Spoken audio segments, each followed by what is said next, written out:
Cuando me convocó primero Eduardo, conversé con la gente de CRAS, la idea que tenían de la presentación, pensábamos hacer una presentación que estuviera más enfocada al largo plazo, ¿no? Salir un poco de la coyuntura, pero Argentina no nos deja, nos vuelve a traer de los pelos otra vez para la coyuntura.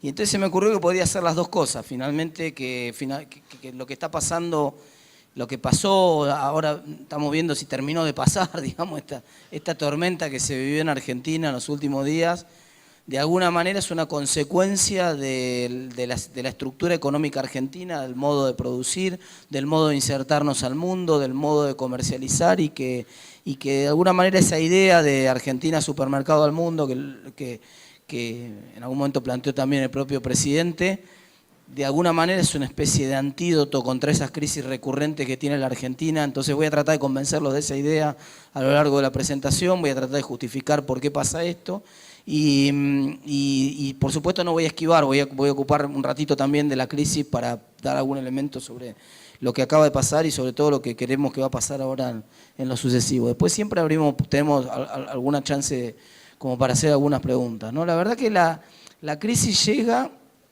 en una situación en la cual con la economía argentina, paradójicamente, esta es una crisis que la agarra a la economía argentina dentro de todo bastante bien parada en la coyuntura de corto plazo.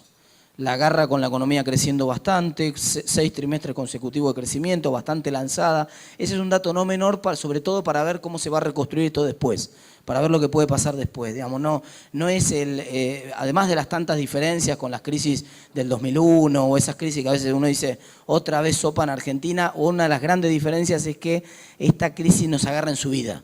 Vamos, a diferencia de otras tantas crisis que siempre nos agarraban en bajada. Además, lo que también es cierto es que esta crisis explota porque Argentina tiene un déficit de cuenta corriente impresionante, que son 5 puntos del producto. En términos criollos y para simplificar la idea, Argentina gasta como país, no solamente el Estado, como país, el país gasta mucho más dólares de los que genera, gasta un 5% más de dólares de los que genera, 5% del producto, es un montón, es un déficit fenomenal. Y como todo, yo siempre digo, no hay ningún problema en tener déficit, los déficits tienen mala prensa, no tienen nada de malo los déficits. El gran problema siempre es el financiamiento. O sea, ustedes tienen financiamiento, yo tuve déficit 22 años de mi vida hasta que un día mi viejo me dijo tener que laburar. Vamos, hasta ese entonces yo iba todos los fines de semana, papi, la semana o la mensualidad, digamos, todos alguna vez tuvimos déficit de ese tipo. Mientras hay financistas no hay ningún problema con el déficit, el problema es que el financista se acabó, o por lo menos está en discusión. Ahora se empezó a retirar, ahora pide otra plata, ahora vemos si lo podemos reemplazar por otro. Estamos en ese interín y evidentemente eso implica que hay que cerrar ese déficit. Y entonces la buena parte de la crisis que estamos viendo ahora ocurre por esa razón. Ahora lo que yo voy a tratar de postular es que si nosotros tuviéramos otra estrategia productiva diferente no chocaríamos tan recurrentemente contra este tipo de crisis. O sea, la crisis además es una consecuencia de tener esa estructura productiva particular. Esto es lo que les venía contando recién. Efectivamente la economía venía creciendo. A ver con qué pinchamos. Esta pantalla LED no se ve, no rebota. Bueno, se lo van a tener que... Había una propaganda, algunos se van a acordar, de Rambert, un jugador de Independiente, que era una propaganda donde le pateaba un penal a Dios. ¿Se acuerdan? Iba al cielo, se moría, llegaba al cielo y Dios le decía, patea. Rambert, le decía a Dios, pateame un penal, a ver. Y Rambert le decía, pero ¿y la pelota? Y Dios le decía, te la tenés que imaginar. Bueno, esto es igual. Se tiene que imaginar el cursor porque no rebota. Pero como pueden ver, veníamos en un periodo de crecimiento bastante grande que nos ponía en un nivel de actividad mucho más alto desde el 2011 para acá. Pero lo que también ven en ese gráfico que está ahí de actividad económica de Argentina es que es una montaña rusa. Vamos. Es decir, cada 2 años hay un ciclo de crecimiento y un ciclo de caída, un ciclo de crecimiento y un ciclo. Y además no es que es suavecito la caída y el crecimiento, no, montaña rusa, digamos, con todas. De las buenas, de esas que hay en los parques de diversiones de entrada cara. Unas recesiones bárbaras y después nos recuperamos, después salimos, digamos. Evidentemente hay un problema estructural. No puede ser que nosotros estemos teniendo este tipo de crisis recurrentes, aun cuando, insisto, justo en este momento nos agarran un momento de crecimiento. Ahora, el crecimiento es volátil, es cierto, y que el crecimiento es volátil tiene múltiples razones.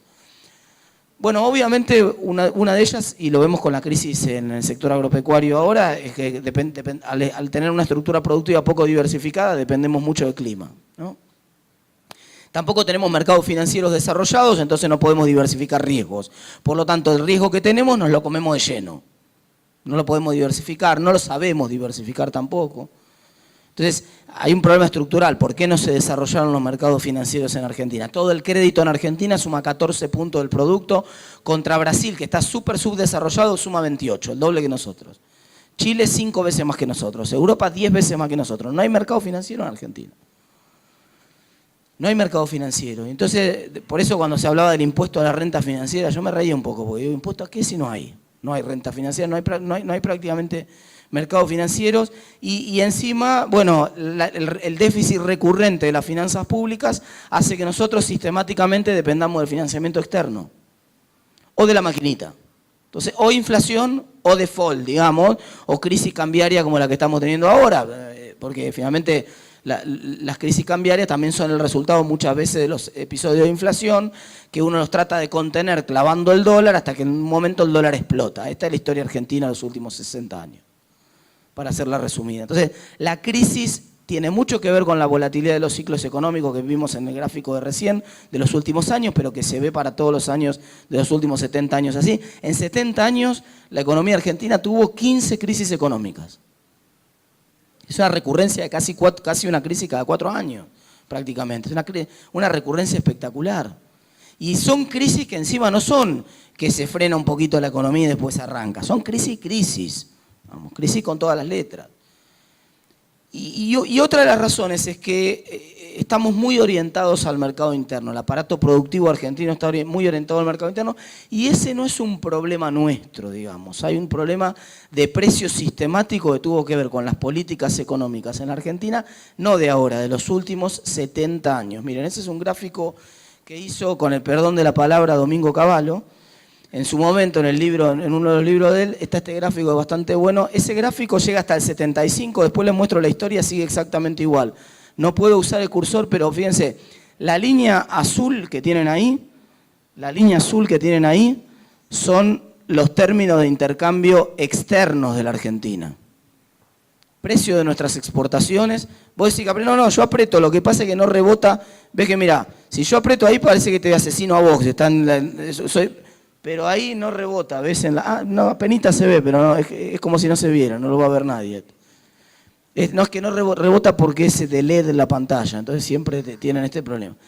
Yo les decía, la línea azul esa que ven ahí son los términos de intercambio externos de la Argentina, el precio de las exportaciones argentinas en relación al precio de las importaciones argentinas. Para ponerlo otra vez en castellano, el viento a favor, o el viento de cola que ha tenido la economía argentina entre el año 45 y el año 75. Ahora fíjense, la línea azul son los términos de intercambio, como les decía, tradicionales, los externos. La línea roja son los términos de intercambio internos. Sé que probablemente muchos de ustedes no oyeron nunca hablar de términos de intercambio internos. ¿Qué es esto? Y que en la realidad el precio que reciben los exportadores muchas veces en Argentina termina siendo más bajo porque hay impuestos a las exportaciones, por ejemplo, porque hay otro tipo de regulaciones que le quitan precio al exportador. Y en segundo lugar, el precio que pagan los importadores termina siendo bastante más alto porque hay impuestos para las importaciones, presuntamente para proteger algunos sectores industriales. Entonces, los términos de intercambio que realmente hay dentro del país, que realmente enfrentan los productores que tienen que tomar la decisión de si el sesgo productivo es un sesgo pro exportador o es un sesgo pro mercado interno, no lo da, contrariamente a lo que piensan muchos, el tipo de cambio. Muchos están obsesionados con el tema del tipo de cambio en Argentina. El tipo de cambio en realidad favorece transables versus no transables, sin importar si esos transables son bienes que nosotros potencialmente podemos exportar o son bienes que potencialmente compiten contra importaciones que pueden venir de afuera. En cambio, los términos de intercambio nos dan el sesgo de la actividad económica hacia afuera o hacia adentro. Si los términos de intercambio son favorables, la economía termina sesgando su aparato productivo mirando hacia afuera. Termina teniendo un sesgo proexportador. Si los términos de intercambio son desfavorables, la economía termina teniendo un sesgo pro mercado interno, o sea, en contra de las exportaciones. Y lo que vemos es que durante 30 años hubo una diferencia significativa, salvo pocos periodos de la historia, una diferencia muy grande entre la línea azul esa y la línea roja. Y eso lo que muestra es que sistemáticamente las políticas jugaron en contra de que se desarrolle un sesgo exportador en la economía argentina. Cuando vemos lo que pasó en los últimos años, en los 90 para acá, lo que vemos es que se achicó en los 90. La línea roja y la línea azul van casi juntas en los 90. Hubo pocos esquemas de promoción industrial diferentes, pocos esquemas de subsidios o de impuestos a las exportaciones en los 90. Durante buena parte de la década de los 90 la economía tuvo bastante poco sesgo antiexportador.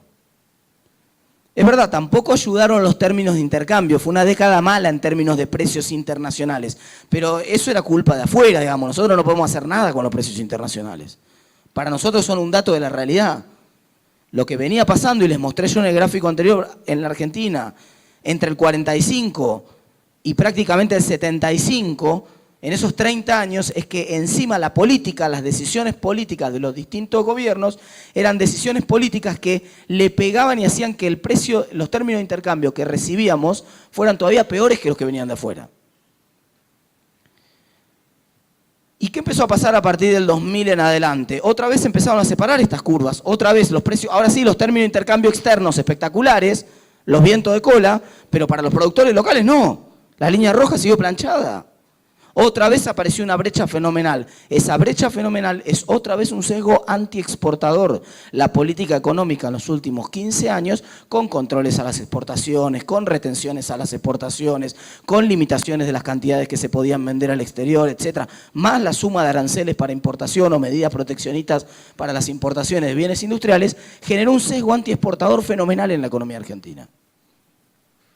A pesar de que tuvimos una década de términos de intercambio extraordinarios externos, términos de intercambio externos. Vista desde afuera la película, el que la miraba de afuera decía, qué precios espectaculares para la economía argentina. Y el productor acá adentro decía, vení, contámelo a mí.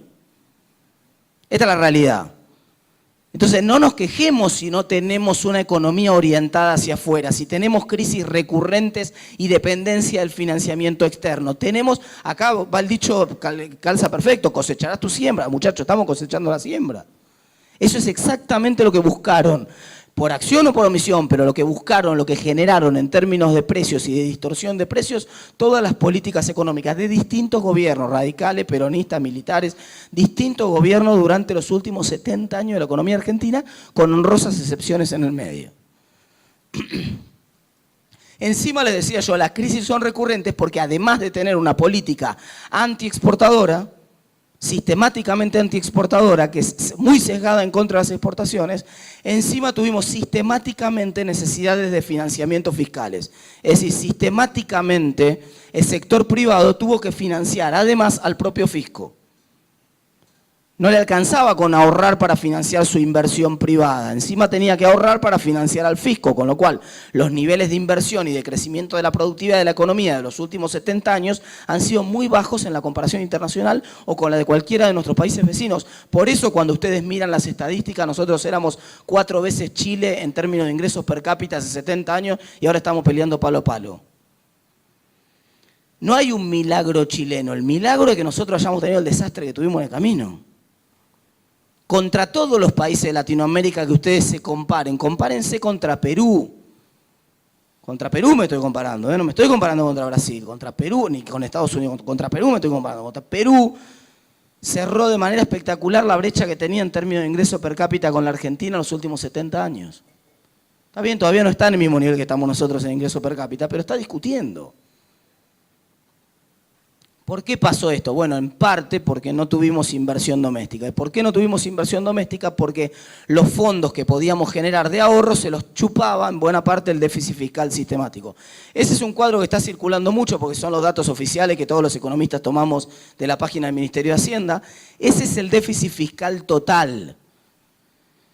No solamente el déficit primario, como le gusta mostrar al gobierno ahora, sino el déficit con intereses también, digamos, el que te mostraba realmente si al gobierno le sobraba o le faltaba plata, si tenía que salir a colocar deuda o si podía desendeudarse. En la historia argentina, desde el año, no se ve, está muy chiquito acá, esta es una historia que empieza acá en el año 61, el primer año que tienen acá es el 61. Miren los niveles de necesidad de financiamiento que tenía el sector público argentino.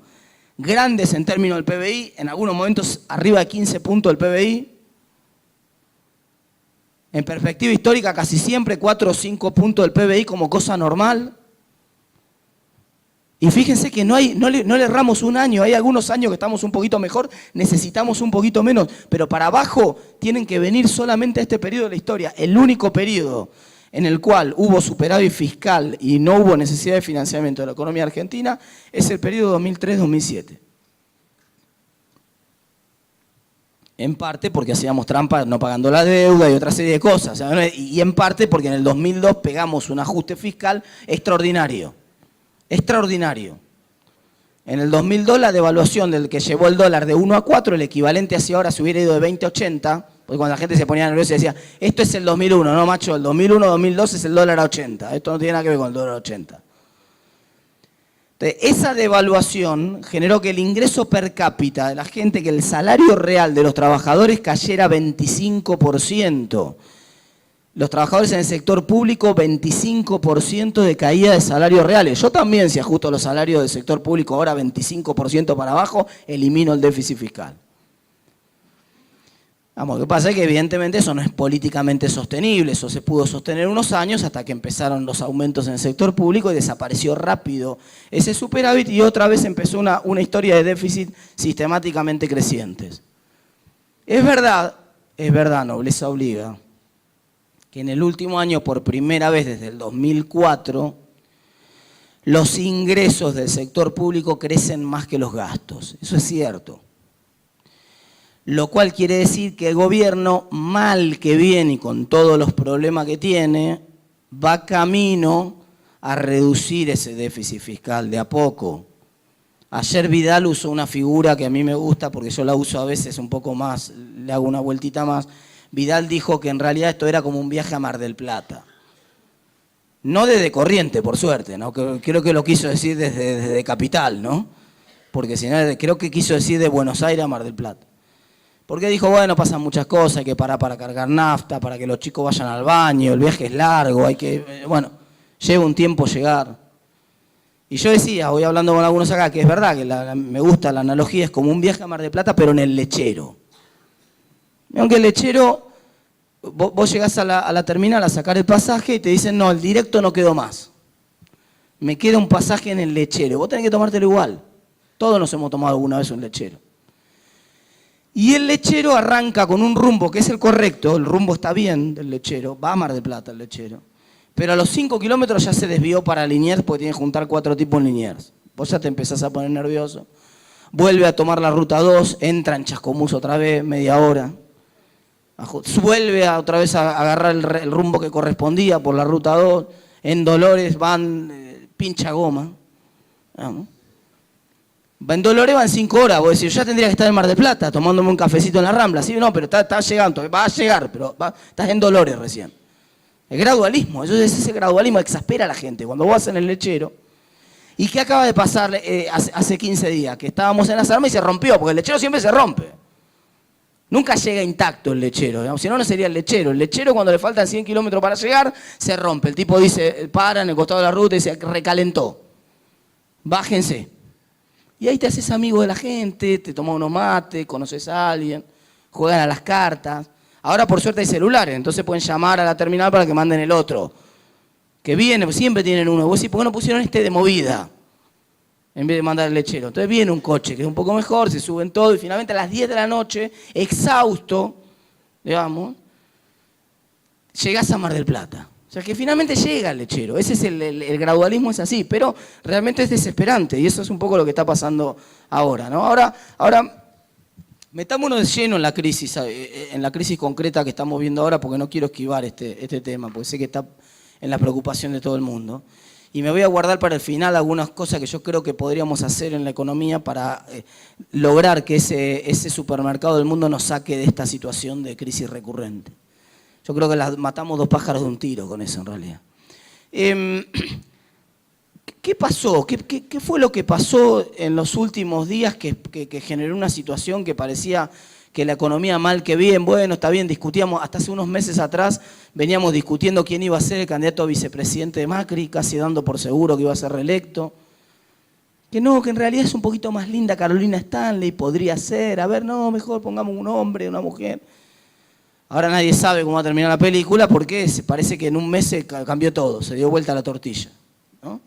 ¿Y qué fue lo que pasó? Bueno, básicamente una sucesión de errores combinado con que se dio vuelta el viento de afuera. Pero no es solamente la película que cuenta el gobierno de, bueno, no, tuvimos mala suerte de que se nos acabó el financiamiento. Bueno, sí, es cierto, se acabó el financiamiento. Si uno mira a Brasil, en Brasil hoy miraba la cotización, el dólar sale 3,75. Cualquiera que se haya ido en enero pasado a Brasil sabe que salía 3,11. Vamos, en Brasil también tuvo una devaluación fuerte. Quiero decir, no es algo que nos está pasando solamente a nosotros, es verdad eso. Pero también es cierto que acá fue un poco más fuerte el golpe. Ahora voy a mostrar algún dato para justificar esa posición. ¿Qué se combinó acá? Primero, el abandono de la pelea contra la inflación en diciembre. En diciembre el gobierno cambió el programa de metas de inflación que tenía. El programa de metas de inflación es como una dieta, para hacerla simple, digamos. Como vos usas una dieta para bajar de peso, bueno, el gobierno usa una especie de dieta para desinflarse, para que se desinfle la economía y baje la inflación. Es una cosa parecida. Y esa dieta es ser muy estricto con las tasas de interés, tener tasas de interés reales positivas que alienten que la gente se vaya al peso y no al dólar. Eso es lo que exigía el programa de meta de inflación. Y en diciembre el gobierno dijo, che, no vamos a cumplir bien la meta de 10 que teníamos, ya no nos cree nadie lo de 10. Es verdad. Es verdad, yo cada vez que hacía una charla le preguntaba a la gente, ¿quiénes de ustedes piensan que la inflación de 2018 va a ser 10%? Y la gente se reía. Es obvio, nadie creía en la meta del gobierno. Pero acá no es solamente que sinceraron que la inflación no iba a ser 10, sino que iba a ser 15, que tampoco la creen, pero es otro tema. Tampoco más cerca de la realidad, por lo menos.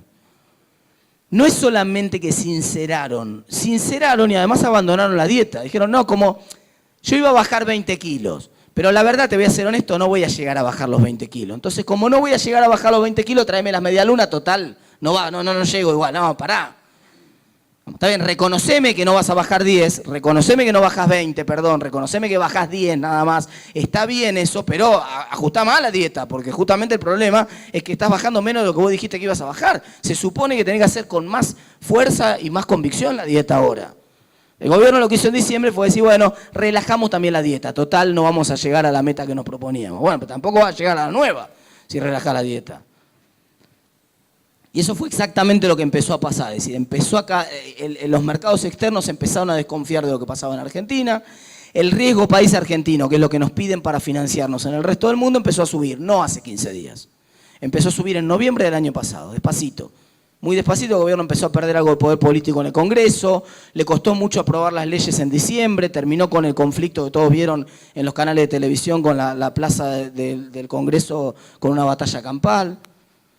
Vamos, todo eso generó un caldo de cultivo. Arriba de esa situación vino la negociación por el impuesto a la renta financiera. El gobierno había quedado debilitado por haber pasado la reforma previsional en el Congreso, entonces la segunda ley más importante que tenía, que era la reforma de los impuestos, tuvo que negociarla demasiado. Y en la negociación le tuvo que dar al Frente Renovador, a Sergio Massa básicamente, Massa le pedía poner un impuesto a la renta financiera. Vuelvo a decir, para mí es una estupidez el impuesto a la renta financiera porque no hay renta financiera en Argentina, no existe tal cosa como la renta. Vos no le podés cobrar un plazo fijo que te paga tasas de interés negativas. Es un disparate, pero de todas maneras a mí me parece bien que los impuestos sean generales, no me gustan las exenciones, así que no hay ningún problema. La ley pareja no es rigurosa, que todo el mundo pague renta financiera, pero vos no le podés cobrar renta financiera a los bonos del propio Estado, es una estupidez. Porque esto es como si yo voy y lo llamo al mozo que está acá en el bar y le digo, tráeme un café cortado. ¿Cuánto sale? El tipo me dice 50 pesos el café cortado. Entonces yo, te lo compro, pero dame el café cortado y 10 pesos. No me va a decir el tipo, mirá, la plata me la tenés que dar vos a mí, yo te doy el café. Esto es así. Vamos. No existe, le digo, te entendí, por eso. Dame el café, yo te lo compro, pero dame 10 pesos. No me dice el tipo, vos me tenés que dar 50 a mí. Digamos, hasta que el tipo se dé cuenta que yo efectivamente estoy loco y diga, bueno, a este tipo le voy a seguir la locura. Entonces tenés razón, ahora entendí, sí, toma, pero cambió el precio del café, son 60, me va a decir. Y acá tenés tus 10. No, esto es lo que termina pasando en la realidad. Vos no podés pedirle plata a alguien, el que te va a prestar te dice, está bien, te cobro 28% de tasa, y después de que te está cobrando el 28% de tasa, o la que fuere, decirle, bueno, ahora dame 500 pesos por cada 100 que me prestás, digamos. No tienes ni pie ni cabeza. Entonces, ¿qué fue lo que pasó? Que había una fecha en la cual empezaban a pagar el impuesto a la renta financiera, todas las LEVAC, que era el 25 de abril, y el 24 de abril se rajaron todo, muchachos. De manual era. Y es cierto que también al gobierno se le escapó la tortuga ahí. Porque esto era algo que era previsible. Y el gobierno fue errático en qué hacer con eso. ¿Qué le pasó al Banco Central? Primero dejó que eso se fuera apagando un poco. Dijo, cuando empezaron a salir esos fondos, el dólar empezó a subir primero. Y cuando nosotros hablábamos con Sturzenegger a ver qué pasaba, decía, no, si se quieren ir los fondos, que paguen. Estaba perfecto. Se querían ir, que paguen dólar más caro. No pasaba nada. Lo que pasa es que calcularon mal la cantidad de fondos que salía. Cuando empezaron a salir mucho los fondos y vieron que el dólar subía demasiado, dijeron, este dólar se nos va a ir a precios, espera. Y ahí empezaron a liquidar reservas. Cuando los sectores vieron, todos los capitales vieron que el Banco Central estaba dulce y entregaba reservas baratas, dijeron, apelémosle la reserva. Y entonces perdieron 5.000 millones de dólares de reserva de golpe. Y después decidieron salir a frenarlo, y después usaron el mercado de futuro, y recién el lunes tuvieron la brillante idea de ir a buscarlo de arriba. Que fue lo que paró la corrida, más que el desarme de la bomba de Levax del martes. ¿Por qué paró la corrida el lunes? Porque hasta el viernes el dólar estaba en 23 pesos. El lunes todo el mundo esperaba que el gobierno fuera a pelear, a defender el 23S, porque se le venía el vencimiento de Levax. Y el Banco Central puso una orden en pantalla el lunes a las 10:01 de la mañana. No es que el mercado, no, el Banco Central tomó la iniciativa. 10:01, abrió el mercado todos vieron una orden del Banco Central que decía, a 25 vendo 5.000 millones de dólares. Vengan de a uno. En el barrio se dice así, vengan de a uno. Claro, entonces, ¿qué dijo el mercado? Ya está, se plantó el Banco Central en 25, entonces ahí apareció la oferta privada. Porque muchos privados dijeron, no, pará, vendo yo a 24.80. No le compres al Banco Central a 25, yo te vendo a 24.80. Ya si no va a seguir subiendo, me conviene vender. Empezó a aparecer la oferta privada. ¿Qué necesitaba la oferta privada? No que Carrió dijera, muchachos, pórtense bien con nosotros. Lo de Carrió es la versión reloaded de Pugliese de la década del 80. Les habló con el corazón, ¿viste? No se habla con el corazón, acá se habla con el bolsillo. Entonces, eso fue lo que hizo el Banco Central el lunes, habló con el bolsillo. Dijo, acá a 25 todo lo que quieran. Y entonces aparecieron los dólares privados y se terminó la corrida. El mismo día, de hecho, al otro día había bajado ya un peso el dólar, ahora está oscilando el dólar mayorista entre 24 y 25. Entonces, es cierto que eso se combinó, toda esta situación, con la salida masiva, subió la tasa de interés en Estados Unidos y empezó a ser más atractivo poner la plata en Estados Unidos y muchos fondos de inversión de todos los mercados emergentes se fueron, es verdad. Lo acabo de decir, el dólar también subió en Brasil fuerte, no es solamente en Argentina.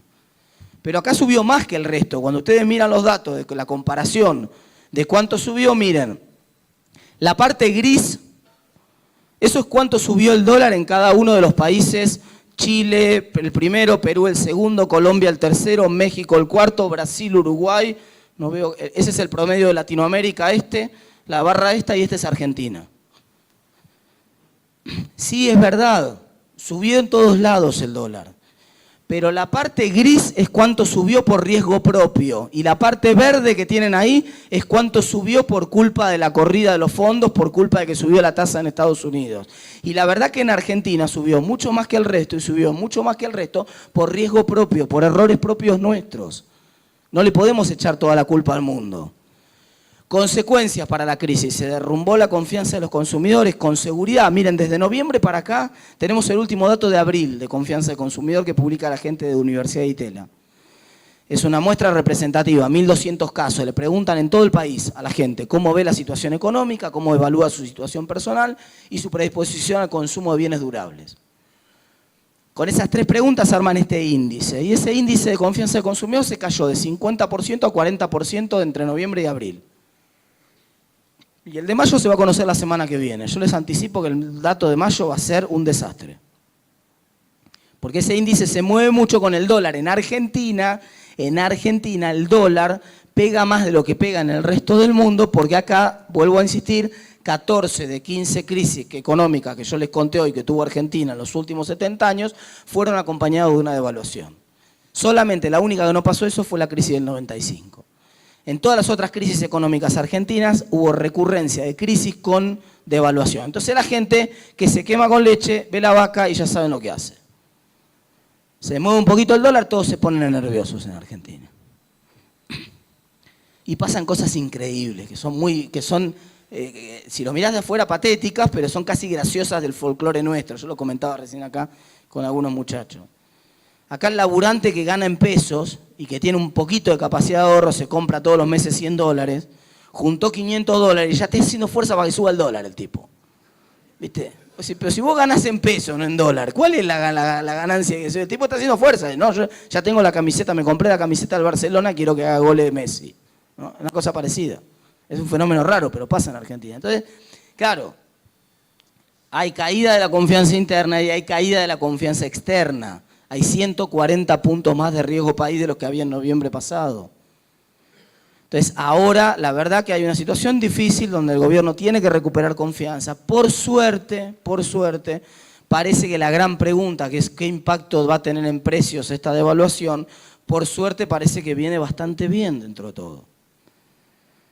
Por supuesto, hay algunos bienes que tienen precio dolarizado, que tienen insumos y que obviamente pegan de lleno. Uno de los precios que más subieron fueron las harinas y los productos hechos con harina, porque ahí se combinó la suba del trigo internacional con la suba del precio del dólar. Entonces, se juntan las dos cosas. Sí, también, es cierto, porque no arbitran también los mercados. Recién están empezando a operar los mercados de futuro. Eso es para otro tema interesante. También hay problema con los mercados domésticos encima. Entonces, cuando uno mira qué pasó con la inflación hasta abril, miren qué resultado interesante. Este es un gráfico que hizo Federico Furiase, que es bastante interesante. En la barrita verde es lo que pasó con el dólar en los primeros 4 meses del año. Esto es lo que pasó con el dólar en los primeros 4 meses del año pasado. Y esto es lo que pasó con el dólar en los primeros 4 meses de este año. El año pasado cayó 3% el dólar. En los primeros 4 meses del año pasado se había abaratado, de hecho, el precio del dólar. En los primeros 4 meses de este año, 14,3% creció el dólar. O sea que ahora hubo una devaluación más fuerte, incluso antes de esta última, incluso antes del salto último de estos últimos 15 días. Esto es hasta abril. Y miren lo que pasó con la inflación núcleo, que es la barrita azul. Un puntito más nada más tiene la inflación núcleo de este año en comparación con la inflación núcleo del año pasado. 14,3 puntos de devaluación, 1 punto más de inflación. Hay algo de traslado de precios, pero por suerte, hasta ahora el traslado de precios es bastante bajo. Eso hay varias razones que explican por qué pasa esto. Se cayó el verde, ¿viste? Es una premonición. Se está viendo, puede ser. Hay varias razones. Una de las razones más fuertes es que recién estamos en el periodo del año de precios nuevos y salarios viejos. Todavía no entraron todas las paritarias, no hay capacidad de consumo. Y esto me lo decían muchos productores que tienen comercio, que me decían, mira, no podemos trasladar realmente. Pero también es cierto que en los primeros 15 días de mayo empezó a pasar algo que hacía mucho tiempo que no pasaba en Argentina. Que es que se rompió el esquema de lista de los proveedores. Si los proveedores que te hacían normalmente te daban 4 listas en el año. Entonces, ¿qué te dijeron? La próxima lista recién venía en junio. ¿Y qué empezaron a pasar? Todos los proveedores te decían, mira, no va la lista que tenés hasta junio, no va, te voy a pasar una lista nueva. ¿Cuándo me la pasás? No sé, cuando pare todo esto te paso la lista nueva. ¿Y qué hago? ¿Vendo ahora lo que tengo? Haz lo que quieras.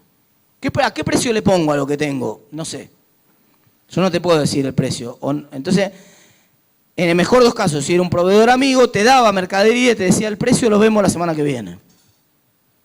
Lo cual generaba un esquema de remarcación por las dudas. Algo de traslado de inflación fuerte hubo en los primeros 15 días, todavía no lo tenemos medido, pero sabemos que estos primeros 15 días de mayo hubo algo de efecto por este famoso por las dudas, digamos. Se cortó el esquema de listas de los proveedores y se empezó a generar esto. Por suerte paró justo ahí la corrida. Si esto hubiera seguido 15 días más, hubiéramos visto un traslado mucho más fuerte a precios. Pero así todo, sigue abierto la incógnita para adelante. cuánto finalmente de lo que pasó en los últimos 15 días, de lo que pasó hasta ahora en los primeros 4 meses del año, por suerte poco se fue a precios. Pero de lo que pasó en los últimos 15 días, cuánto se va a ir a precios todavía es una incógnita. De hecho, la mayor parte de mis colegas, de los analistas económicos que están mirando el mercado, esperaban a principio de año 22% de inflación y hoy están esperando 25%. Entonces todo el mundo cree que va a haber algo de traslado, pero tampoco nadie cree que va a ser el 2016. Quiero ser claro en esto, para que sepamos dónde estamos, en qué cancha estamos jugando. Estamos jugando en una cancha donde probablemente haya 25% de inflación otra vez. Quiere decir que el esquema que más o menos venía desinflando, no desinfla más este año, culpa de la crisis que acabamos de ver. Ok, ahora sí voy a concentrarme después, por supuesto, en las preguntas. Podemos volver sobre el tema de la coyuntura, vamos a charlar todo lo que quieran y no tengo problema en seguir discutiendo el punto. Pero quiero hablar un rato, tratar de hacer un ejercicio difícil en la Argentina, que es el ejercicio de levantar la cabeza y mirar a los próximos 20 o 30 años. ¿No? 20, ¿está bien? Ya. En una de esas, vos sabés que en el año, algunos dicen que en el 2045, otros dicen que en el 2035, se va a producir algo que se llama la singularidad. ¿Qué es la singularidad? La singularidad es el momento en el tiempo en el cual la inteligencia artificial supera la inteligencia humana. Para muchísimas cosas, ya la superó hace muchos años y la está superando ahora. ¿Qué sé yo? Para sacar una cuenta en el aire, una calculadora de bolsillo hace 50 años que se la cuenta más rápido que nosotros. Pero para otras cosas todavía la inteligencia artificial viene muy lenta. Por ejemplo, la inteligencia artificial es muy mala para copiar nuestra inteligencia emocional. Es muy mala para copiar nuestra capacidad de empatía con el otro. Entonces, cosa que se da cuenta cualquiera que interactúa contra un robot, por ejemplo, en el home banking de un banco en línea. Vos te das cuenta enseguida si es un robot o no es una persona, porque con la persona vos normalmente cuando hablas por teléfono empieza a subir la temperatura, porque vos cuando llamás es para quejarte por algo. Y del otro lado se calienta el otro tipo también, aunque está entrenado para no calentarse, pero se calienta también en algún momento. En cambio, cuando es por la computadora, ¿viste? Vos estás hablando y el otro en un momento lo relajás a puteadas al tipo porque te recalentaste, y del otro lado, bueno, ese producto no lo tenemos en este momento, pero por ahí en otro horario, evidentemente es un robot. Digamos. Queda claro. No falta mucho para que esa inteligencia artificial pueda hacer absolutamente todo lo que hacemos nosotros, incluidos los procesos de intermediación, que van a cambiar dramáticamente la forma en que trabajamos todos. Y esto ya está, no es la ciencia ficción de la singularidad. El cambio, la eficientización de los procesos de intermediación, que se denomina la uberización de la economía, ya llegó. Ya está en el transporte, Uber ya está en el transporte, ya lo vimos, las remiseras tradicionales que intermediaban con costos altísimos, borradas de un plumazo. Y ahora llegan los procesos de intermediación a procesos para conseguir, por ejemplo, proveedores de los distintos servicios que tienen ustedes en el campo, y ni hablar para el sistema financiero. Sí, para el sistema financiero, los bancos tradicionales son enormemente caros. Vos vas a hacer un depósito, te pagan 20% del depósito y de la otra punta del mostrador te cobran tasas, a veces de costo financiero, hablábamos hoy de 60 o 70%. Entonces, la verdad que en el medio el costo de intermediación bancario es excesivamente caro. Y entonces está apareciendo toda una nueva rama. Hoy, no, esto no es futuro, ya están apareciendo. De fintech, de empresas online que permiten intermediar los servicios financieros mucho más baratos. Por ejemplo, hay una billetera virtual que se llama Ulala, que probablemente la vieron algunos de ustedes. El otro día estuvo en Radio Mitre el flaco que la creó, uno de los hacedores de esa empresa. Y entonces, ¿qué cobras vos? Nada. ¿Cómo no cobras nada? No, nosotros permitimos que la gente use la billetera virtual para pagar en cualquier lugar, ningún problema. Lo único que queremos son usuarios. Pero entonces vos estás perdiendo plata. Sí, claro, ahora estoy perdiendo plata. ¿Y cuál es tu modelo de negocios? Mi modelo de negocios es que yo, usando mi billetera virtual, tengo un patrón de consumo de todo el mundo. Tengo un mapa de patrón de consumo de todos los usuarios. Ya tengo 150.000 usuarios, me dice el flaco, estoy creciendo, estoy haciendo 150.000 tarjetas nuevas por año y tengo un patrón de consumo de todo el mundo, con lo cual yo sé perfectamente bien a qué cliente le puedo prestar qué cantidad de plata. porque sé en qué gasta, cuánto gasta, con qué frecuencia, cómo se le cortan las cadenas de pago o deja de gastar. Sé que puedo calificar a los clientes, puedo hacer un target de los clientes muy preciso y por lo tanto, sin ningún costo, sin un empleado que analice ninguna carpeta, solamente con un algoritmo, yo puedo directamente prestarle a esta persona. Esos van a ser los próximos bancos, van a cambiar dramáticamente la forma en que nos prestan. Ahora, la segunda pregunta, ¿cómo se va a crear valor en esa economía? ¿Cómo se va a crear valor? Porque la clave central, nosotros primero necesitamos que los precios nos acompañen. Si la política patea en contra, como pateó en los últimos 70 años y les mostré en la economía argentina, y la economía tiene un sesgo anti-exportador, es difícil crear valor para afuera, en primer lugar. Pero ahora la tecnología va a ser pro-exportadora. Por una razón simple, porque fíjense la mayoría de las empresas o marcas que aparecen ahí. Muchas de ellas valen más que casi toda la economía argentina. Por ejemplo, YouTube tiene un valor más grande que el PBI argentino en estos momentos, prácticamente. ¿Por qué valen tanto esas empresas? La mayoría de todas esas empresas, a ver, vamos a hacer un concurso. ¿Alguien sabe qué es esto? Mira, se ve, ahora sí se ve contra negro, mira. ¿Qué es esto? ¿Qué empresa es esta? Netflix. Esta la conocen casi todos. ¿Qué vende Netflix? ¿Qué vende? ¿Qué servicio? Películas vendía Blockbuster, se fundió. Series podría ser, pero hay Cuevana, hay un montón de lugares para conseguir series. Tampoco vende necesariamente series. Bueno, es un servicio, la comodidad, algo de eso hay, pero hay muchísimas empresas que hacen eso. Netflix vale hoy 9 veces lo que vale YPF. Tiene que estar haciendo algo más que vender películas, tiene que estar haciendo algo más que vender comodidad. Bueno, ahora está empezando con contenidos, pero no vale tanto por eso. Básicamente vale por un problema de información. ¿Qué es lo que vale tanto? Netflix hizo un algoritmo que al principio trataba de predecir cuánto te iba a gustar vos una película que no habías visto antes de que la vieras. La ciencia central atrás de Netflix, el 90% del valor de Netflix es una fórmula que predice cuántas estrellitas le vas a poner vos a una película antes de que hayas visto esa película. Vos decís, ¿cómo puede ser? Se meten en mi cabeza los tipos exactamente. El algoritmo tiene un mapa de tu cabeza. Sabe tus gustos mejor de lo que lo sabes vos. ¿Cómo lo hace? Emparejando tus gustos con los de gente parecida. Si yo les digo, levanten la mano las personas que les gustó, gracias, las personas que les gustó la película Titanic. Levanten la mano. ¿A quién le gustó Titanic? De esos, quédense con la mano levantada, los que les gustó también La vida es bella. Me quedan unos cuantos todavía con la mano levantada. Y de esos, quédense con la mano levantada los que les gustó Relatos salvajes. Bueno, tengo un puñado de 5 personas o 10 personas que les gustan ese tipo de 3 películas juntas.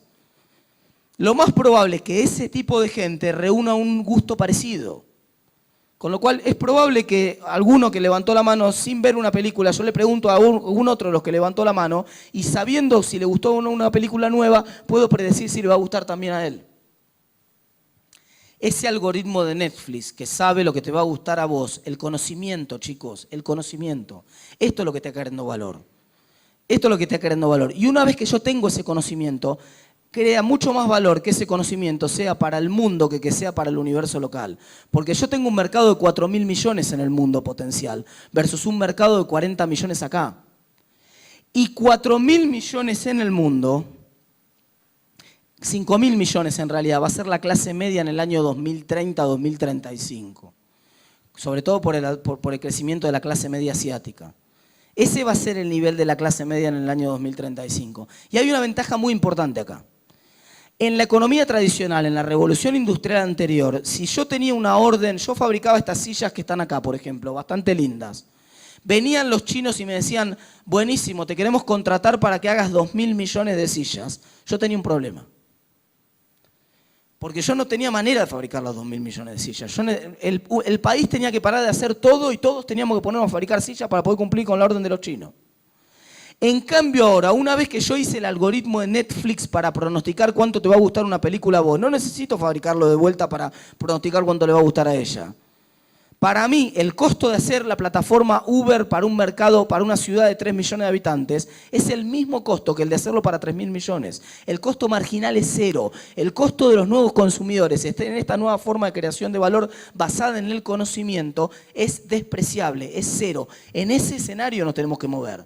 Nosotros tenemos que crear conocimiento y es lo que estamos creando cada vez más. Todo lo que ustedes están charlando acá hoy, casi todas las cosas que estamos conversando tienen que ver con conocimiento. Hoy me contaban que, por ejemplo, cuando se rompen los canales de riego de los arrozales, ya ni siquiera van con la pala uno, ahora van con un dron directamente a ver dónde está la rotura, es conocimiento. Y esa es la diferencia central del supermercado del mundo ese, donde va a haber 4.000 o 5.000 millones de personas de clase media dentro de 20 años y a donde tenemos que ir. ¿A dónde estamos tratando de ir ahora? Acá, ¿qué vendemos? Básicamente commodities. Fíjense con qué poquito yo le puedo agregar valor a un commodity. Solamente con una etiqueta. Solamente con una etiqueta yo diferencié el commodity. Ya no es un commodity la manzana, ahora es una marca de manzanas. Agregué aparentemente con muy poco costo mucho valor, de eso se trata. Hay una visión errónea que es la de creer que el mundo se desarrolla agregando costo. No se desarrolla agregando costo, se desarrolla agregando valor, que no es lo mismo que costo. Eso es valor. Eso no cuesta nada, esa etiqueta. Bueno, sí hay que desarrollar una identidad de marca, no es que tampoco es una pavada, pero quiero decir, es despreciable el costo, en términos del valor que agrega.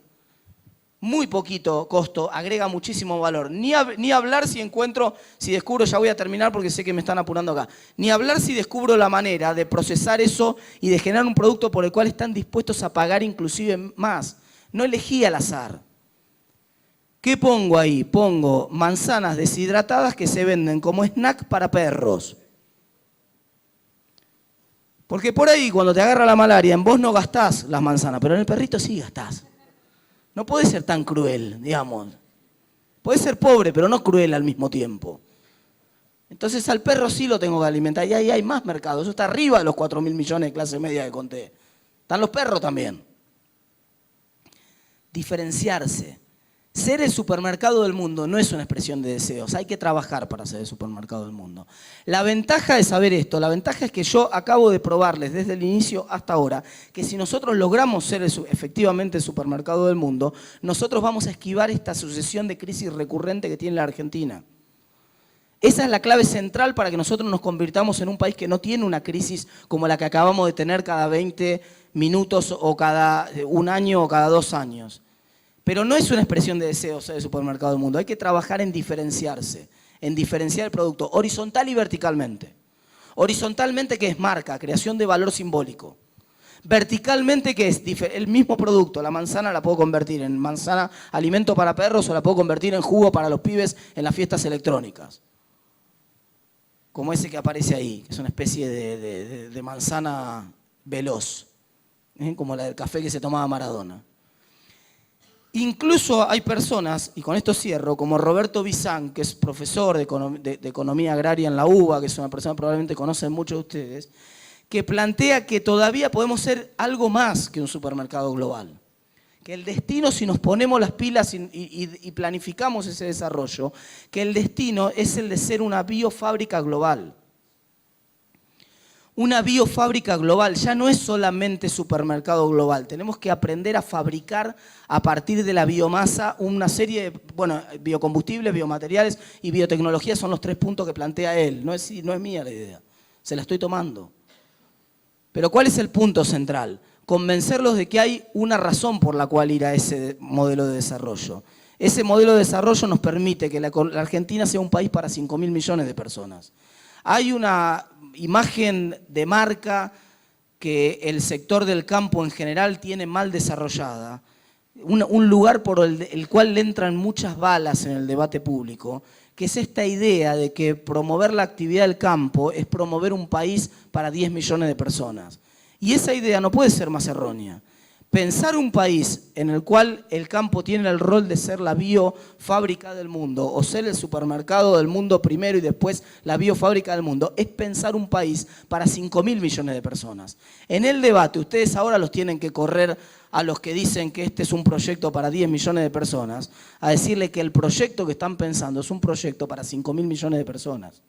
que Argentina tiene que volver a mirar con un perfil agroexportador, pero ahora de productos industriales exportadores basándose en el conocimiento agregado. Esa es la clave central si queremos salir de las crisis recurrentes. Si trabajamos en este sentido, probablemente, no sé si nosotros, pero seguramente nuestros hijos van a estar en un país donde los economistas van a tener menos trabajo. Yo sé que estoy escupiendo para arriba, que no me conviene. Pero en una de esas, dentro de 4 meses, no están llamándome de vuelta a ver qué pasó con el dólar, o a ver qué pasó con las tasas, o a ver qué pasó con la corrida. Somos nuestros propios hacedores, no miremos más para afuera. Somos nosotros los responsables de cambiar el futuro de Argentina. Gracias.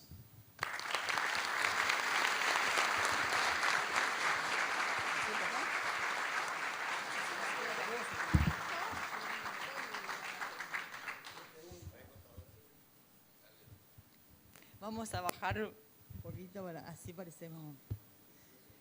Bueno, creo que ahí está. Creo que van a haber muchas preguntas, así que por favor, el que quiera hacer la primera. Está bajando.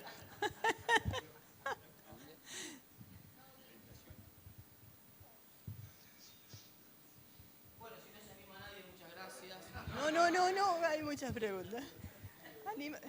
Anímense, por favor.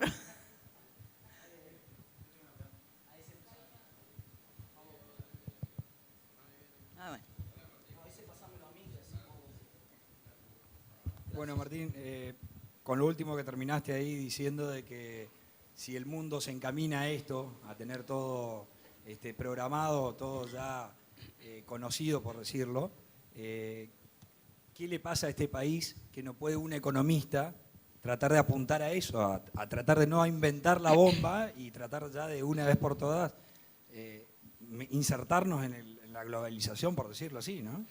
Bueno, yo acabo de decir, en 70 años 15 crisis económicas, estamos muy ocupados tratando de arreglar la coyuntura, el día a día, como para levantar la cabeza y pensar en los próximos 20 años. Se ve en el debate político, digamos, el presidente tiene un poco más de visión de futuro, tiene mucha gente en el gabinete mirando algunos de estos problemas, pero cuando quiere levantar un poco la cabeza se le incendia el asado, ¿viste? Tiene que ir a apagar el fuego porque se le prenden fuego los chinchulines. Esta es la realidad. No podemos hacer un asado. Esto es lo que nos está pasando en Argentina. Entonces, la coyuntura te mata y te hace cada vez más difícil pensar. Lo que pasa es que lo que yo estoy planteando es que el hecho de que tengamos coyunturas permanentemente volátiles es una consecuencia de no pensar. En una de esas, si logramos separar un poco de tiempo para mirar el país de los próximos 20 años, evitamos la próxima crisis. Esto es lo que está en juego. Me parece que ese es el debate que tenemos que tratar de ganar. Hay como una sensación de que son debates excluyentes. Bueno, no me molestes con el largo plazo, que estoy tratando de arreglar el problema de ahora. El largo plazo veremos, ¿no? Decía Keynes esa famosa frase cuando decían, no, pero esto que estás proponiendo vos en el largo plazo es peor para la economía, porque vieron que Keynes nació, obviamente es inglés, entonces, o era inglés, entonces obviamente era librecambista, como todos los ingleses. Pero en la crisis del 30 se convirtió en proteccionista. Entonces todos le decían, pero ¿cómo vos sos proteccionista? Si vos sabés que esto a la larga es contraproducente para el país. Y él decía, sí, es verdad, pero a la larga estamos todos muertos. Así que ahora déjenme ocuparme del problema de ahora. Claro. Bueno, en Argentina nos pasamos ocupándonos del corto plazo y el largo plazo no es más que una sucesión de cortos plazos, puesto uno atrás del otro, ¿viste? Bueno, hay que tratar de empezar a levantar la cabeza y a ver estos problemas. Hay mucha gente pensando en otro tema. No te creas que lo que pasa es que hoy en la coyuntura los medios se ocupan más de saber cuánto va a salir el dólar la semana que viene. Permiso. Hola. Hola. Permiso. Martín, hay una cuestión que tiene que ver directamente en la relación con el dólar y con la inestabilidad, que en general los consumidores entendemos que hay como siempre un aprovechamiento por parte del sector económico que a veces va sobrevaluando los precios y a veces nos quedamos con la sensación de no saber cuál es el precio real de las cosas en este país. Y siempre nos pasa que sube el dólar. Primero teníamos un dólar oficial y un dólar marginal, pero todo el mundo por la duda puso el marginal, digamos, ¿no? en sus precios. Resulta que después el oficial sube al marginal y todo el mundo sube de nuevo los precios. O sea, aparentemente hay una especulación permanente, digamos, del comerciante o de los que generan los precios el que me parece que también siempre motiva esto, que estamos siempre mirando el dólar como un precio, como un valor de referencia, que no pasa en otros lugares de Latinoamérica. Claro. Ya. Entonces, ¿hay alguna herramienta de gobierno, que es el que tiene el poder, digamos, de dirigir la economía, que pueda realmente trabajar eso para ver si eso también puede Sí. mejorar la estabilidad del país? La respuesta es sí, porque no somos nosotros, no son las personas. No son los empresarios, no son los sindicalistas, no son los trabajadores, son las reglas las que hacen la diferencia. Porque cuando vos mirás, cuando te dicen, es culpa, por ejemplo, la versión, yo la quiero mucho a Carrió, voy a ser honesto, pero no me gustó la declaración que tuvo la semana pasada. Porque esa idea de que hay un grupo de gente reunido en una oficina tratando de confabular contra el mundo, no responde a la realidad. Digamos, los empresarios argentinos, muchos de los empresarios argentinos son los mismos que están en Brasil. Son las mismas empresas. De hecho, vos te vas de vacaciones a Brasil, vas al supermercado y te llama la atención eso, que ves los mismos productos con el nombre puesto en portugués, pero ves el logo, es el mismo producto. Te das cuenta que son las mismas marcas, son las mismas empresas. Pero en Brasil no tenés inflación. Ni tenés, a pesar de que subió el dólar bastante, por lo que acabo de mencionar, tampoco tenés un pánico generalizado por el precio del dólar. ¿Qué? ¿En Brasil no especulan los tipos y acá sí especulan? ¿Cómo es? Entre el 2003 y el 2006 acá no especulaban tampoco. En la convertibilidad acá no especulaban tampoco. O sea, son los mismos tipos que en algún momento son buenos y en otro momento son malos. Es medio raro. Los gremialistas, hay muchos. Yo me peleo todos los días con los gremialistas argentinos. Tengo muchas críticas con el gremialismo argentino. Pero también hay gremialistas en Francia. Son uno de los lugares donde más piquetes y más problemas hay. Y no tienen inflación en Francia, ni tienen problemas con la moneda. Bueno, también no tienen la moneda europea ahora. Pero tampoco lo tenían cuando tenían el franco. Y uno dice, no, evidentemente no es que haya actividad gremial, digamos. A algunos les puede gustar más, menos, pero eso no es lo que te genera una situación tan disruptiva. No es eso. Hay un problema de reglas. Mira, en Israel, que no tiene nada que ver los israelíes con nosotros, sin embargo, en Israel también tuvieron una hiper en el año 84, en el año 85 hicieron un plan antiinflacionario muy parecido al plan austral en Argentina, después les salió mejor, y después se quedaron con un nivel de inflación tipo 25 anual como el que tenemos nosotros durante varios años, y en la década del 90 usaron un esquema de meta de inflación, muy parecido al que estamos usando nosotros ahora. Les llevó 8 años bajar la inflación. Para el año 98 tenían 2% de inflación. Recién 8 años después, para el año 2006, dejaron de hacer contratos en dólares. Hasta el año 2006 en Israel, si vos alquilabas un departamento para ir a vivir con tu familia, te lo alquilaban en dólares. No era la moneda de ellos el dólar. Se les había dolarizado la economía. ¿Por qué? Porque la hiperinflación había dejado la cultura de dolarizar la economía. Les llevó 8 años de estabilidad. Primero 8 años lograr la estabilidad. Y después 8 años más de estabilidad, de inflación 2% o menos, para que la gente diga, che, ya no tiene sentido hacer contrato en dólares. Vamos a hacer los contratos en moneda local. Es más complejo porque tengo que comprar el dólar, es más fácil hacerlo en moneda local. Vamos, la gente, no le podemos echar la culpa a la gente es hija del rigor en el que está. La gente se cubre por lo que le pasó después de tantos años. Esto que pasaba en las semanas anteriores, vos le podés explicar lo que quieras a la gente. Con la racionalidad de todos los modelos, la explicación, nada que ver con el 2001. El 2001 había menos de la mitad de las reservas que hay ahora, cayeron los depósitos 8 meses seguidos, había 1 a 1, no había gran diferencia, acá puede corregir el precio del dólar, el Banco Central no podía emitir, ahora puede emitir el Banco Central, técnicamente no puede haber un vaciamiento de depósitos ahora, no se puede. Por cómo funciona el sistema financiero ahora. Vos le explicás todo, ¿me entendiste? Sí, te dice el tipo. Dame dólares. Esto fue la semana pasada lo que pasó. Lo que pasó la semana pasada. Y estuvimos cerquita de una crisis no cambiaria, bancaria. Así estuvimos. Porque se cortó justo. Porque si esta crisis duraba 15 días más, nosotros teníamos corrida grande de depósitos. De vuelta, no iba a pasar nada. ¿Sabes lo que iba a pasar? Que el Banco Central iba a tener que asistir a los bancos, les iba a tener que dar un montón de pesos a los bancos y por lo tanto el tipo de cambio iba a saltar a las nubes. No, y vamos a tener una crisis fenomenal, porque encima acá se pone muy nerviosa la gente cuando se mueve el dólar. Entonces, yo creo que lo que necesitamos es ir por el mismo camino. Miren, es una metáfora también, pero la voy a comentar porque es un caso interesante. Acaba de terminar la Superliga en Argentina, ¿no? Los felicito a los que son de Boca, que están contentos. ¿Cuántos equipos, voy a hacer una pregunta, cuántos partidos tuvo la Superliga? No. 29 partidos, ¿no? ¿Cuántos equipos cambiaron de técnico? ¿Alguien sabe el número? Allá lo dijeron atrás. 24. 24 creo que era hasta que cambió Gimnasia, que fue el 25. No sé si no... Estoy en la duda de si es 24 o 25. Creo que era 24 antes de Gimnasia y 25 cuando se fue.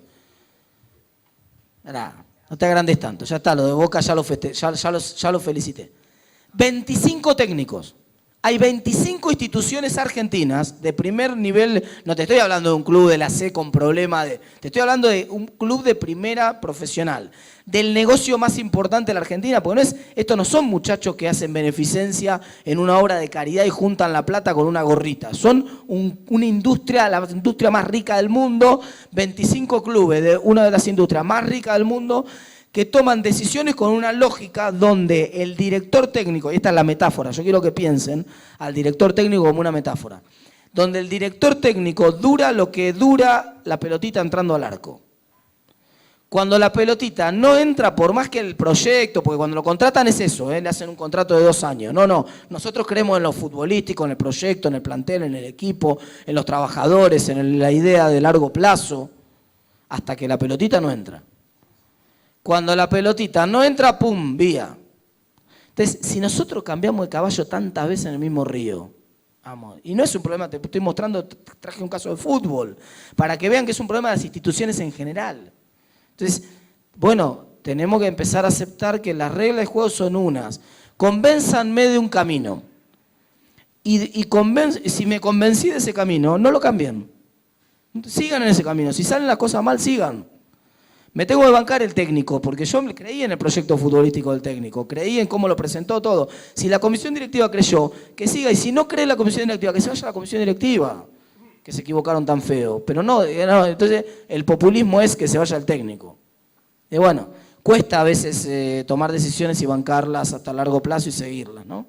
Eso es un poco más difícil, pero hay que empezar a recuperar eso.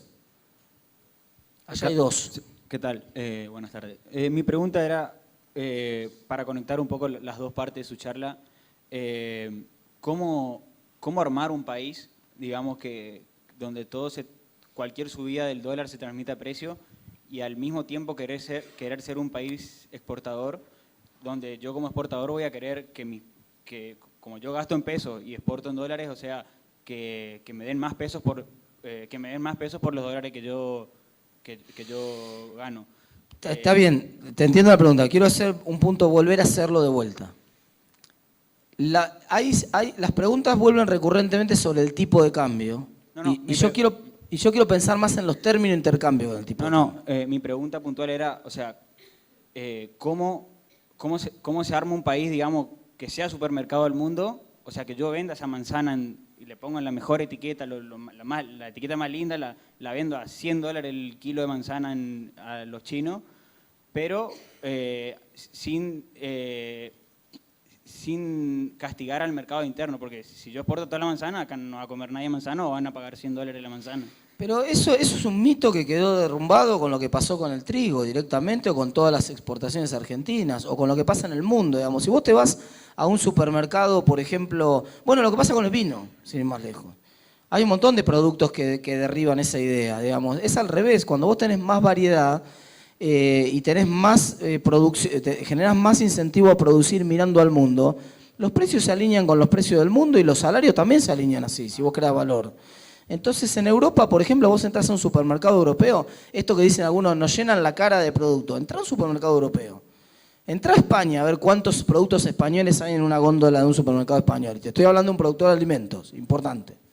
Y vas a ver que el 10%, el 90% de los productos no son españoles. Entonces no pasa nada con y no es que son más caros, de hecho es más barato comer en España que comer en Argentina.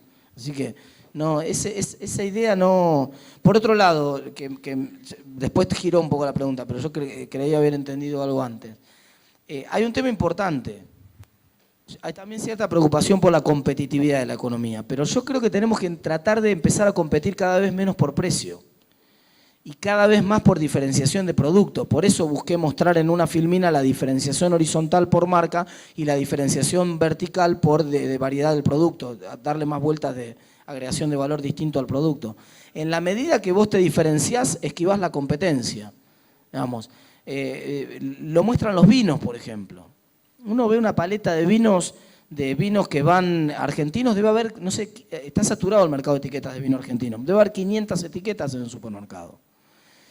Y hay una volatilidad de precios, una varianza de precios fenomenal para una misma calidad. Si vos traes a un catador profesional y lo haces catar a ciega los vinos de la Argentina, le decís, poneme el precio, que para vos este es un vino de 100 mangos, de 200 mangos, de cuánto, te vas a encontrar con que hay una variedad fenomenal de precios de un mismo vino, una misma calidad, desde una botella de 70, 80 pesos hasta una botella de 300.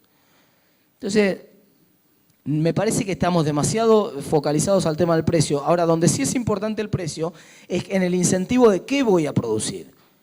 ¿Qué voy a producir? ¿Un bien exportable o un bien para el mercado interno?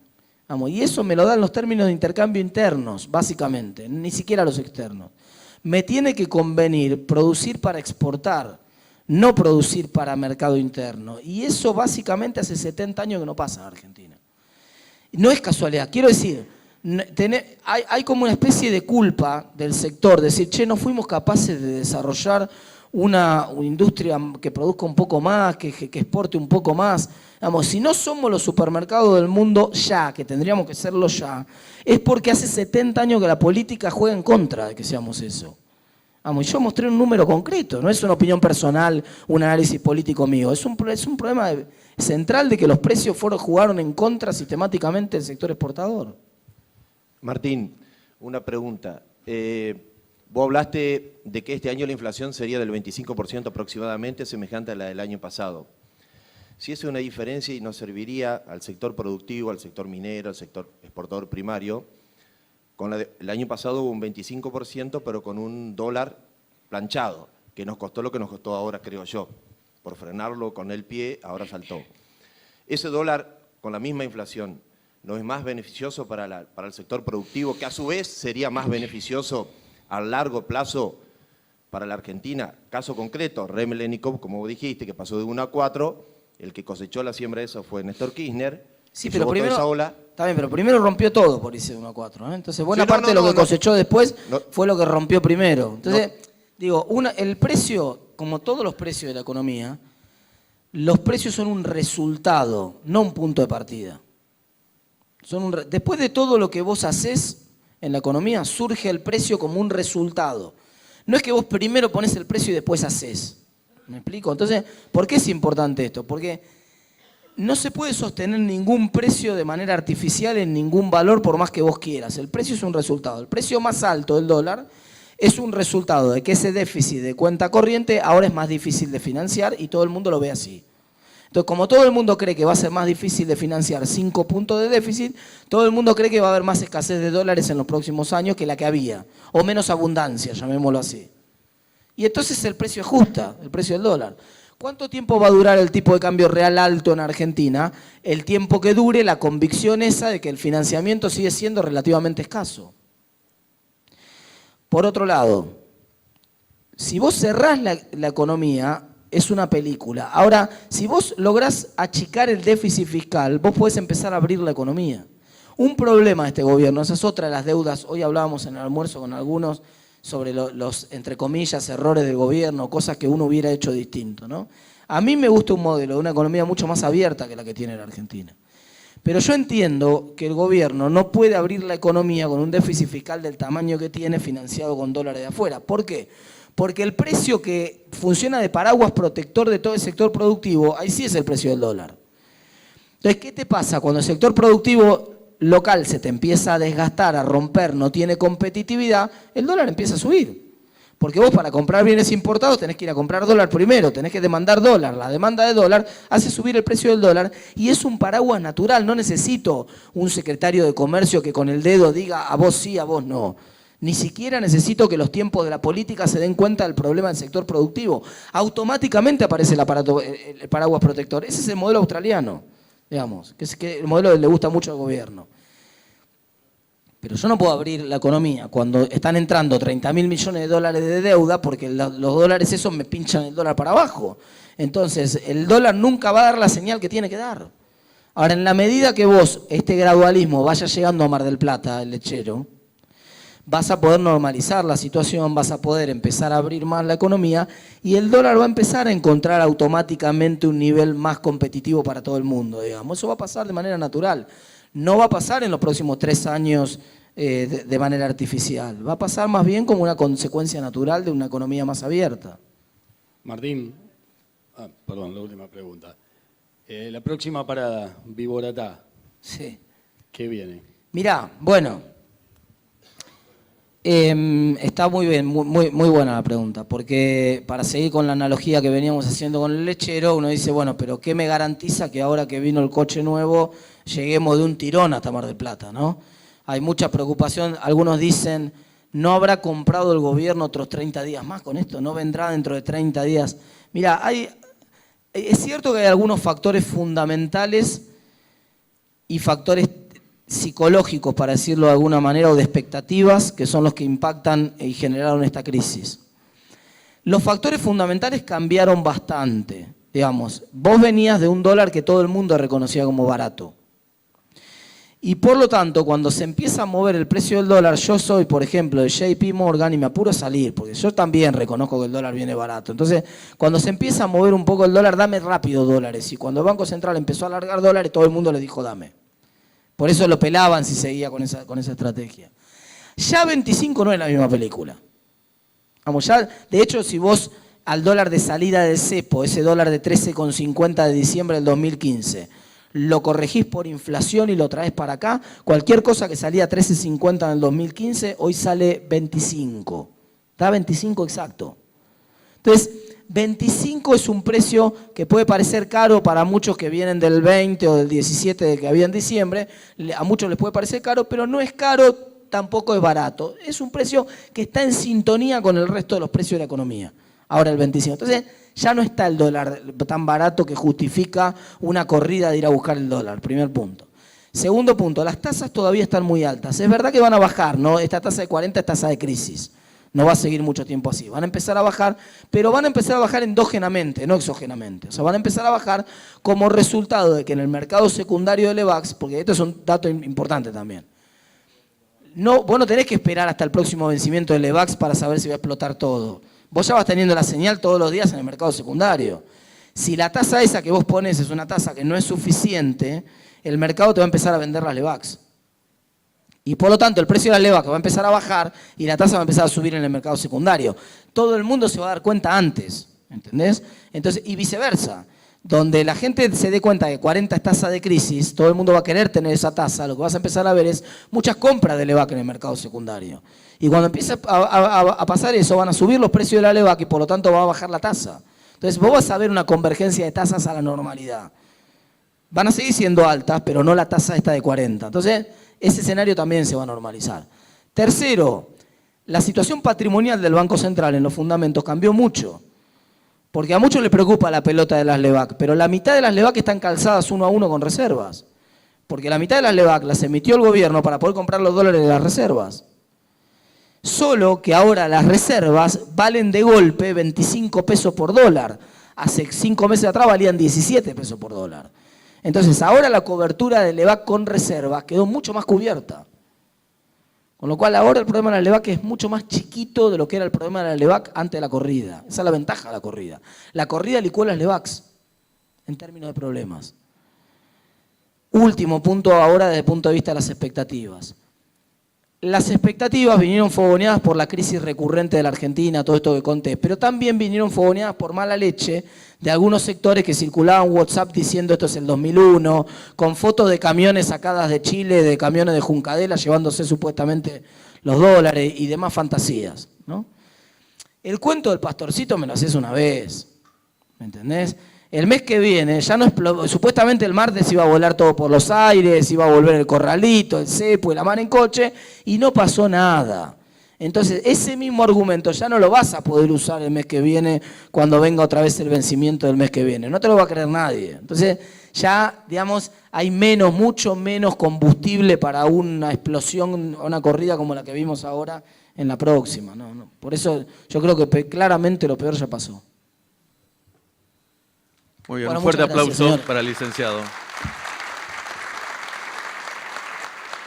Invitamos al diputado provincial, doctor Eduardo Vizqui, a hacer entrega de un recordatorio al licenciado Martín Tetaz.